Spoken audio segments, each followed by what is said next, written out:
오늘 본문 말씀은 성도에게 11조는 무엇인가라는 말씀입니다. 본문인 말라기서는 유대 백성들이 70년의 바벨론 포로를 마치고 이제 고국 땅으로 돌아온 지 100년이 넘었을 때 기록된 책입니다. 예수님이 오시기 전까지 400년간 성령의 역사가 없었는데 말라기 선지자가 그 마지막 선지자입니다. 이스라엘 백성들이 자기 나라로 돌아왔을 때 얼마나 기뻤겠습니까? 얼마나 그들은 감격했는지 모릅니다. 그래서 그들은 고국에 돌아오자마자 무너진 성전을 완공하고 제사를 부활하였으며 에스라의 가르침에 따라서 오직 하나님의 말씀에 순종하며 살았습니다. 노예의 삶을 경험한 이스라엘 백성들이 깨달은 것은 하나님의 말씀에 대한 절대 순종이었습니다. 그 결과로 나온 것이 율법주의고 바로 유대교인 것입니다. 이제 그런 시간들이 100여 년이라는 시간이 흘렀습니다. 선지자의 예언대로라면은 곧 메시아 나라가 임해야만 했습니다. 그런데 100년 동안 하나님을 섬기고 말씀에 순종하며 살았지만은 기대했던 하나님의 언약이 성취되지를 않은 것입니다.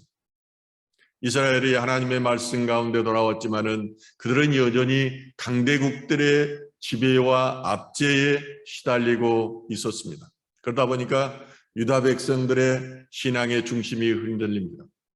각자 자기 먹고 사는 데만 열중하게 되고 자연스럽게 예배와 제사는 형식적인 것이 되고 말았던 것입니다.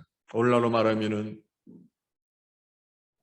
오실 줄 알았던 예수님의 재림이 자꾸만 늘어지자 성도들의 믿음이 흔들립니다. 그들이 점점 세속화되는 현상과도 같은 것입니다. 이때 하나님께서 마지막 선지자를 보냅니다. 그가 바로 말라기입니다. 그래서 이스라엘 백성들을 향해서 오늘 말씀에 보면은 두 가지 말씀을 줍니다. 그 첫 번째가 여호와께 돌아오라는 것입니다. 다른 표현으로 말하면은 너희는 여호와께 돌아와서 말씀에 순종하는 삶을 살라는 그런 뜻입니다. 오늘 본문 7절 말씀은 이렇게 말합니다. 만군의 여호와가 이르노라 너희 조상들의 날로부터 너희가 나의 규례를 떠나 지키지 아니하였도다.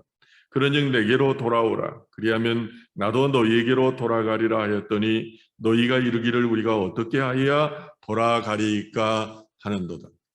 얼마나 아픈 하나님의 말씀인지 모릅니다. 천지만물을 지으시고 천지만물을 주관하시는 하나님께서 피조물인 보잘것없는 인간을 향하여 지금 나에게 돌아오라고 말씀하고 있는 것입니다.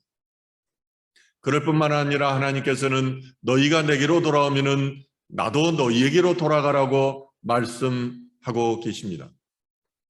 하나님은 인간에게 자유의지를 주셨습니다. 그렇기 때문에 우리가 마음의 문을 안에서 열지 않으면 하나님께서 우리 마음속으로 들어올 수가 없습니다. 이 문의 손잡이는 안쪽에만 있어서 밖에 예수님이 계셔도 우리가 열지 않으면 예수님이 우리 안에 들어올 수가 없다는 것입니다. 요한계시록 3장 20절은 말씀하십니다. 볼지어다 내가 문 밖에 서서 두드리느니 누구든지 내 음성을 듣고 문을 열면 내가 그에게로 들어가 그로 더불어 먹고 그는 나로 더불어 먹으리라. 이것이 바로 아버지 되신 하나님의 마음입니다. 집 나간 아들을 애타게 기다리는 그 아버지의 심정으로 하나님께서 우리를 부르고 계시는 것입니다. 여호와께 돌아오라는 부르심은 여러 선지자들을 통해서 계속됐습니다. 이사야 선지자뿐만 아니라 에레미야도 그랬고 스가랴도 계속해서 여호와께 돌아오라고 외쳤습니다. 이사야서 1장 18절 한번 보겠습니다. 여호와께서 말씀하시되 오라 우리가 서로 변론하자. 너희의 죄가 주홍 같을지라도 눈과 같이 희어질 것이요 진홍같이 붉을지라도 양털같이 희게 되리라. 우리들의 죄는 하루만 치워져야 않아도 우리 이 주변을 더럽게 하는 쓰레기와 같이 이렇게 쌓이는 것입니다. 그러나 하나님께서는 너희들의 죄가 아무리 크고 중할지라도 개의치 않으시고 용서하시고 구원하신다고 말씀하십니다. 구원에는 영혼의 구원이 있고 육체의 구원이 있습니다. 죄에서의 구원이 영혼의 구원이라면은 악에서의 구원이 육체의 구원입니다. 시편 103편 3절에서 저간의 모든 죄악을 사하시며 내 모든 병을 고치시매라고 말씀합니다. 이것이 영혼 구원과 육체 구원을 말씀하고 있습니다.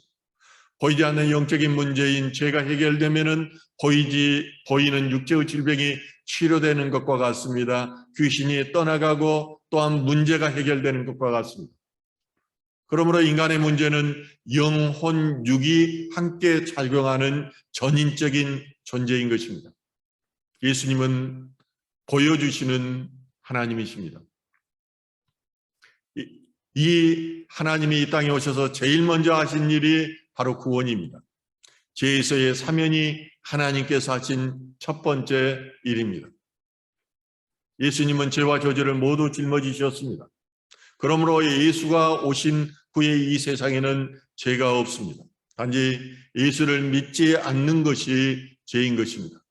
그러므로 요한복음 16장 9절은 죄에 대하여라 함은 저희가 나를 믿지 아니하며라고 말씀하시는 것입니다. 하나님께서는 자신이 선택한 백성들에게 복을 주시기를 원하십니다. 그래서 마지막까지 돌아오라고 말씀하시는 것입니다. 마귀와 관계를 가지면은 저주가 임합니다. 그러므로 무당들이 이 신내림을 받지 않으려고 몸부림치는 것입니다. 그러나 여호와께 돌아와 하나님과 관계를 가지면은 복이 임합니다. 하나님과 관계를 회복해야 우리 안에 빛이 들어가서 저주가 떠나가고 형통이 임하는 것입니다. 형통해야 인생이 행복한 것입니다. 그런데 이 애타는 부르짐에 대해서 유다 백성들이 뭐라고 말합니까? 우리가 어떻게 해서 돌아가리까? 지금 방법을 묻고 있는 것이 아닙니다.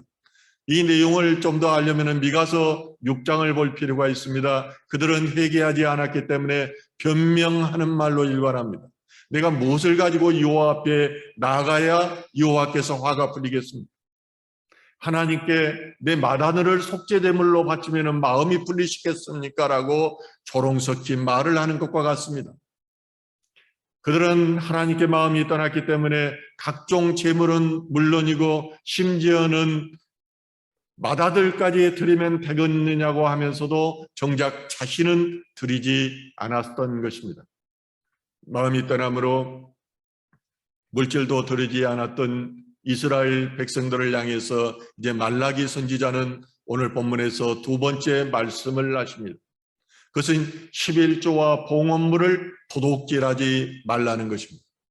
오늘 본문 3장 8절과 9절을 보면 이렇습니다. 사람이 어찌 하나님의 것을 도둑질하겠느냐? 그러나 너희는 나의 것을 도둑질하고도 말하기를 우리가 어떻게 주의 것을 도둑질하였나이까 하는도다. 이는 곧 11조와 봉헌물이라. 너희 곧 온 나라가 나의 것을 도둑질하였으므로 너희가 저주를 받았느니라. 못된 자식은 늘 그렇습니다. 부모가 말하면 순종하는 것이 아니라 말대꾸를 합니다. 오늘 어버이 주일인데 우리가 한번 돌아보십시오. 그의 모습이 우리의 모습입니다. 또한 부모가 한마디 하면은 10마디로 변명합니다. 우리가 더 지혜롭다고 말하는 것입니다. 이스라엘이 바로 그랬습니다. 하나님께서는 그들에게 무엇을 가지고 오려고 하지 말라. 너희가 이미 나의 것을 도둑질했다고 말씀하십니다. 이렇게 책망하자 뭐라고 대답합니까? 우리가 어떻게 주의 것을 도둑질하였나이까? 하나님께서 말씀하십니다. 너희가 나의 것을 도둑질하였다. 하나님의 것이 무엇이냐면 11조입니다. 봉헌물입니다. 도둑질하였다는 말은 하나님께 드리지 않았다는 말씀입니다. 사실 우리가 누리고 있는 모든 것들은 하나님의 것입니다. 직장도, 집도, 자녀도 모두 하나님께서 주신 것입니다. 우리는 다만 그것들을 관리하는 청지기에 불과할 뿐입니다. 언젠가는 이것들을 반납하고 하나님께 가야 할 운명입니다. 그러므로 우리는 그 어떤 것도 하나님보다 더 사랑해서는 안 됩니다. 또한 우리는 하나님께 받은 은혜에 감사하는 최선의 표시로 11조와 헌물을 드려야 하는 것입니다.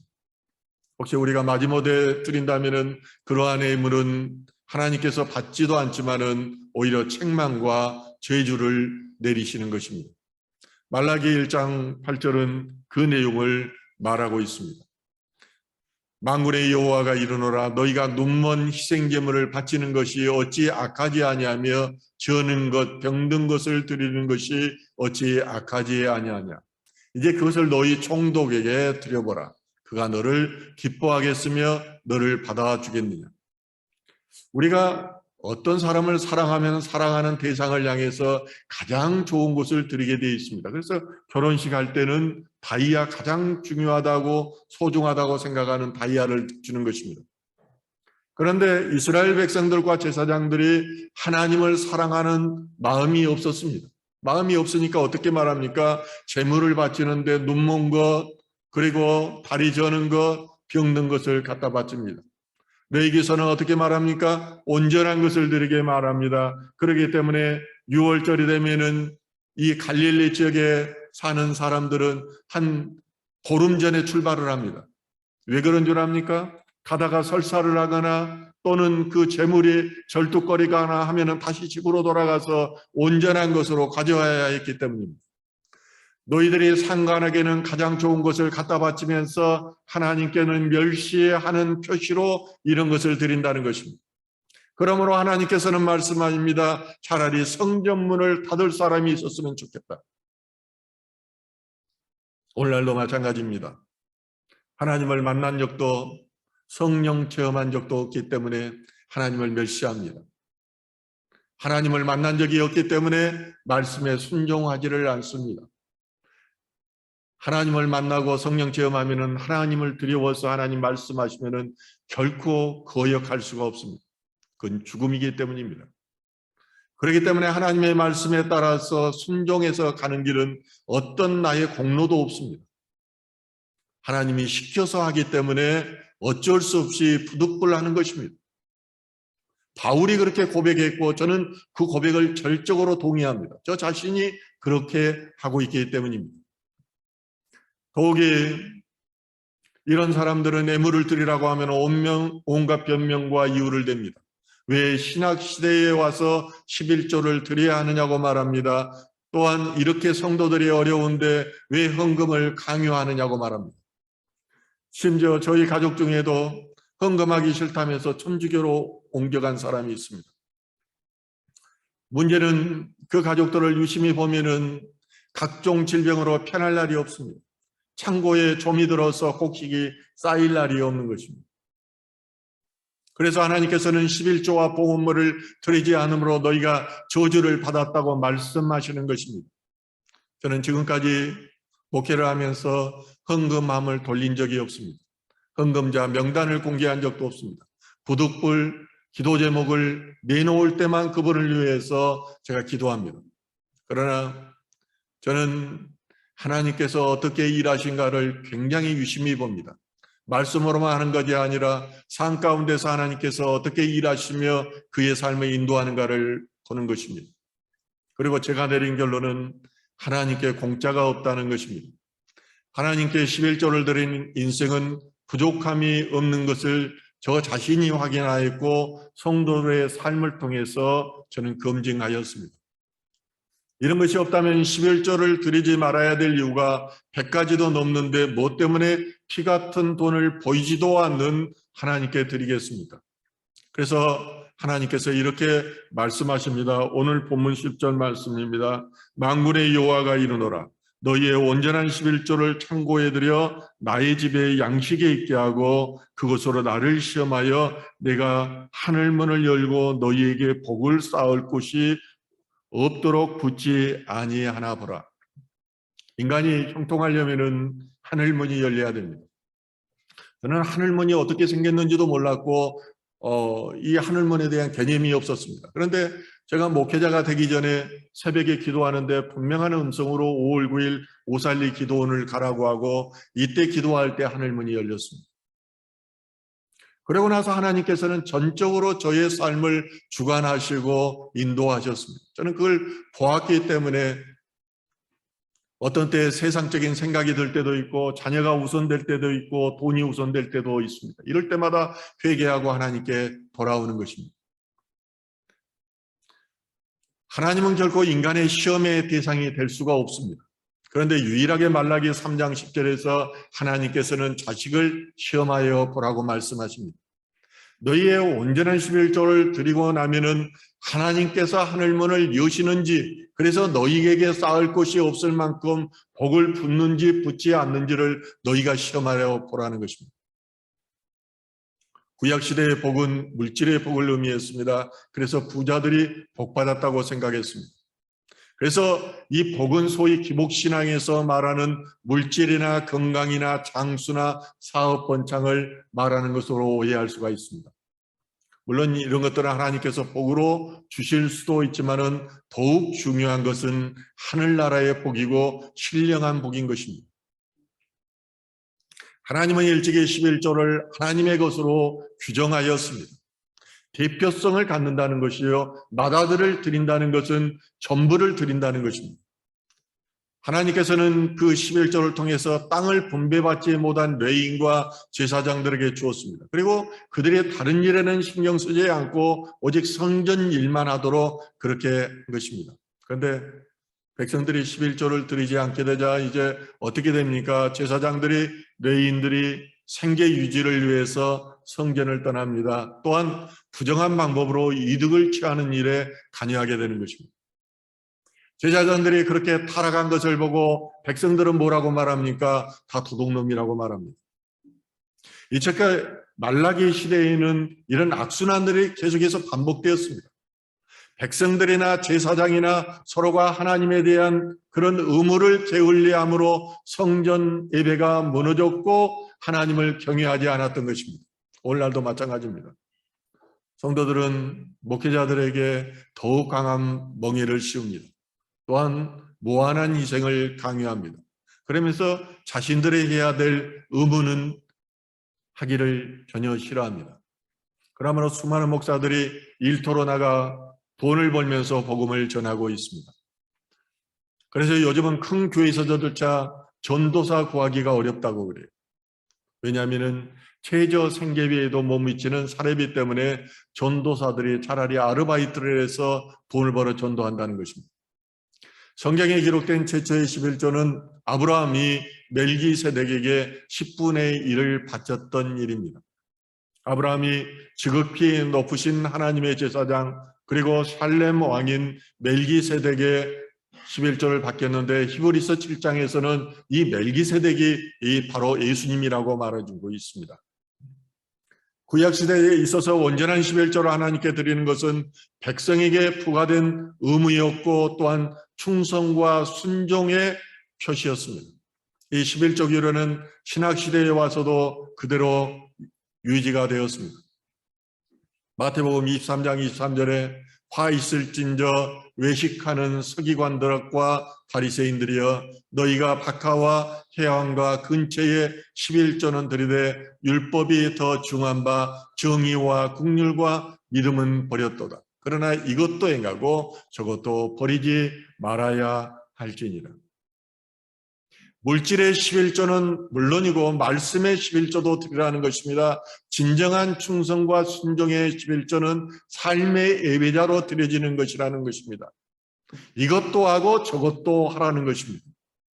따라서 11조는 구약의 제도이기 때문에 신약이 와서 더 이상 지킬 필요가 없다고 말하는 것은 성경적이지가 않습니다. 또한 예수님께서는 말합니다.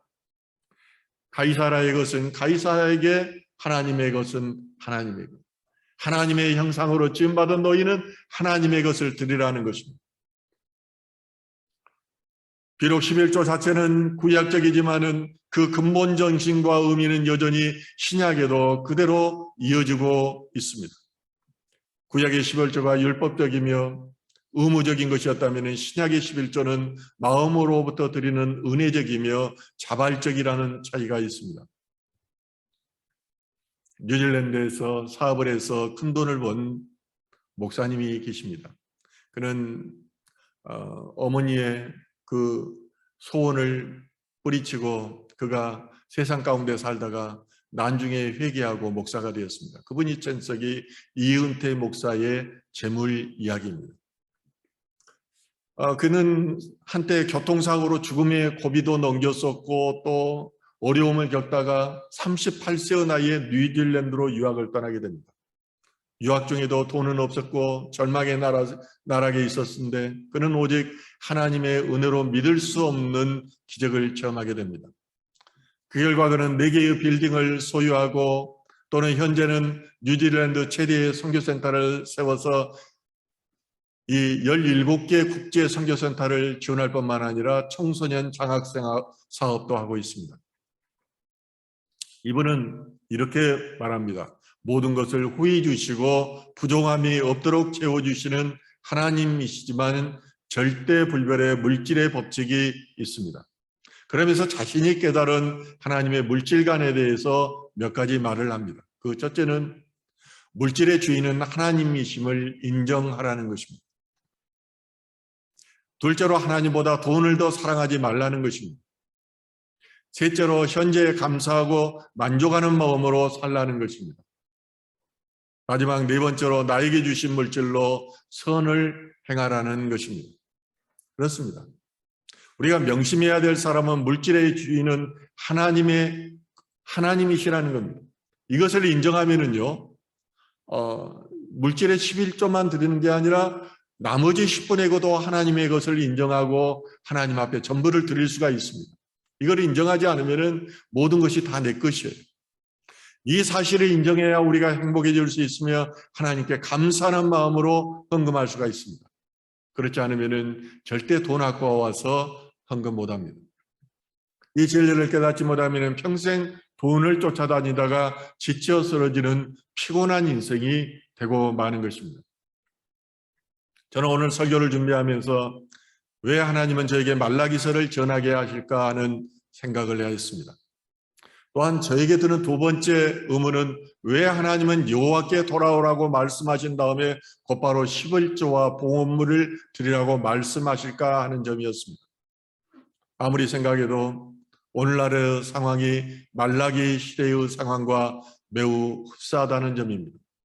코로나 팬데믹 이후에 많은 성도들이 교회를 떠났으며 수많은 교회들이 문을 닫았습니다.